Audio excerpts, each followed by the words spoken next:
মানিক দত্ত, যিনি একসময় board of administrator ছিলেন ইসলামপুর পৌরসভার, গতবার তিনি নির্দল প্রার্থী হিসাবে 11 নম্বরে ফাইট করে জিতেছিলেন কাউন্সিলর। আপনাদের লিডার অফ অপোজিশন এবং বিজেপি নেতা শুভেন্দু অধিকারীর হাত ধরে তিনি বিজেপিতে জয়েন করেছিলেন। আজকে তিনি তৃণমূলে ফিরে গেলেন, প্রত্যাবর্তন করলেন। আপনাদের কি প্রতিক্রিয়া? উনি তো বিজেপি কাউন্সিলরও।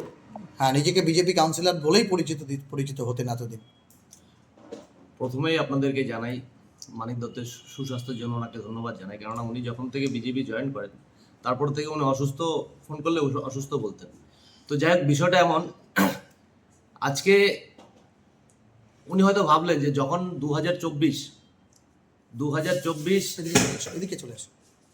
2024 সাল যখন যে আমাদের লোকসভা নির্বাচন হচ্ছিল, ইসবার 400 পারের যে নারা আমাদের ছিল, সেই সময় উনি ভাবলেন যে এবার হয়তো পশ্চিমবঙ্গে এবার বিজেপি ক্ষমতায় চলে আসবে। তো উনি যে ক্ষমতা লোভী আমরা এর আগেও দেখেছি, কেননা উনি বিগত ওনার কেরিয়ারে প্রথমে উনি তৃণমূলের কাউন্সিলর ছিলেন, তারপরে আবার উনি কংগ্রেসে জয়েন করেন, কংগ্রেস থেকে আবার তৃণমূল, আবার নির্দল, তারপরে উনি বিজেপি ছিলেন। তো উনি কতটা বিজেপি ছিলেন সেটা পশ্চিমবঙ্গ আমাদের ইসলামপুরের মানুষই বলবেন। তবে একটাই কথা বলবো যে মানুষের একটা তো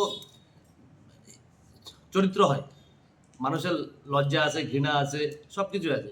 কিন্তু যেই দল আজকে উনি যেই দলে ফিরে গেলেন, সেই দলের নেতারাই ওনাকে, ওনার যখন পৌরসভা ইলেকশনে ওনাকে ঘাড় ধাক্কা দিয়ে ওনার সেই মানে ভোটিং কক্ষ থেকে বের করেছিল, এবং ওনারই বক্তব্য ছিল যে তৎকালীন যে যুব সভাপতি, বর্তমান যে যিনি যুব সভাপতি কৌশিক গুণ, ওনাকে মেরেছিল। এখন এটা ওনার কাছে খুব লজ্জার বিষয় ছিল। তো যাই হোক, সেই মাঠ ঠার খেয়ে উনি বেরিয়ে উনি নির্দলে ক্যান্ডিডেট হয়েছিলেন, জিতে আবার বিজেপিতে এসেছিলেন। এখন সে আবার হয়তো তার লজ্জা কেটে গেছে, তাই সে আবার তার পুরনো দলে উনি ফিরে গেল। বিষয় হচ্ছে যে আপনারা যখন মানিক দত্তকে জয়েন করেছিলেন তখন আপনারা বলেছিলেন যে আপনাদের শহরে অনেক শক্তি বৃদ্ধি পেলো। তো মানিক দত্ত আবার তৃণমূলে ফিরে যাওয়াতে আপনাদের শক্তি ক্ষয় হলো না? কি বলবেন? না, দেখুন, উনি উনি বিজেপিতে জয়েন করেছিলেন ঠিকই, কিন্তু বিজেপির সাথে ওনার কোনো সম্পর্ক ছিল না। সম্পর্ক ছিল না, একটা কার্যকর্তা যখন একটা পার্টিতে জয়েন করবে তার বিভিন্ন ভূমিকা থাকে, কিন্তু আমরা কিন্তু ওনাকে জয়েন করার পর আমরা ওনার কোনো ভূমিকা দেখিনি। পার্টির প্রতি ওনার যে ডেডিকেশনটা ওনার কখনোই আমরা দেখিনি। কোনো মিটিংয়ে হাঁটে যায়নি, উনি কখনো মিছিলে বেরোয়নি।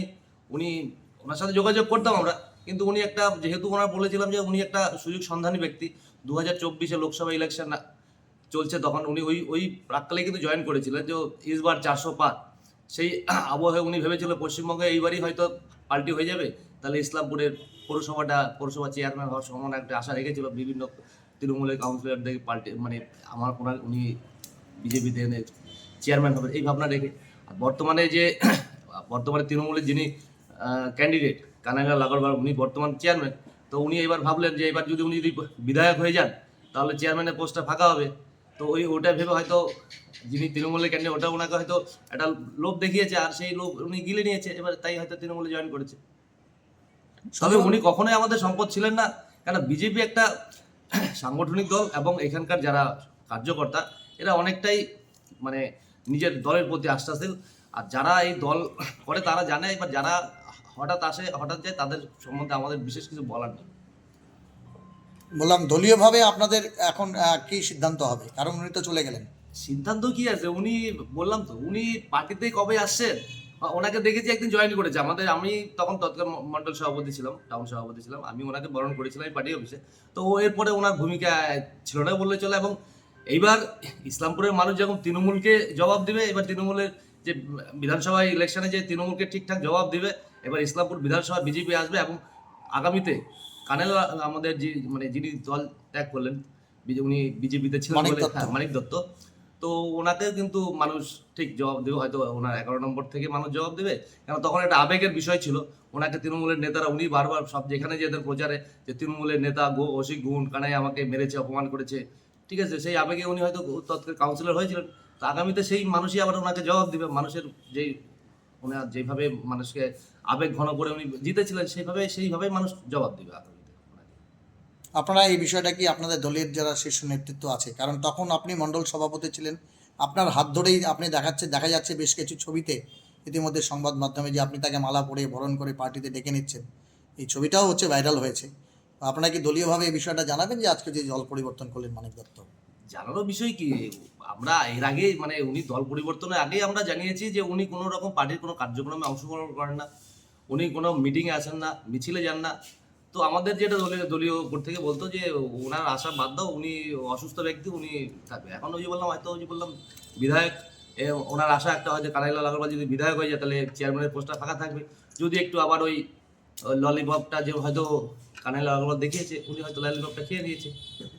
বলছি উনি আজকে যোগদান করলেন, ওনার যারা সমর্থক ছিলেন তারাও পাশাপাশি ওনার সাথে যোগদান শোনেন, করলেন, তাহলে কি ওনার- সামনে নির্বাচন ভোটে কোনো প্রভাব পড়বে? শোনা, ওনার সমর্থক তো আমরা দেখেছি, তো আমরা ওনাকে দেখেছি, আমরা উনি জয়েন করার পরে ওনাকে আমরা বলেছি আপনি 11 নম্বর ওয়ার্ডের কাউন্সিলর, আপনি পুলিশ গেজেট, আপনি আপনার লিস্ট দিন, 5-7 জন বসাতে হবে। সেই 5-7 জন উনি লিস্ট দিতে পারেন।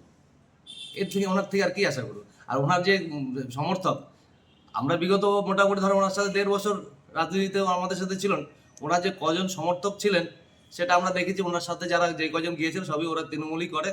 তো নতুন কিছু নেই, ওনার কিছুই নেই, উনি একাই আছেন।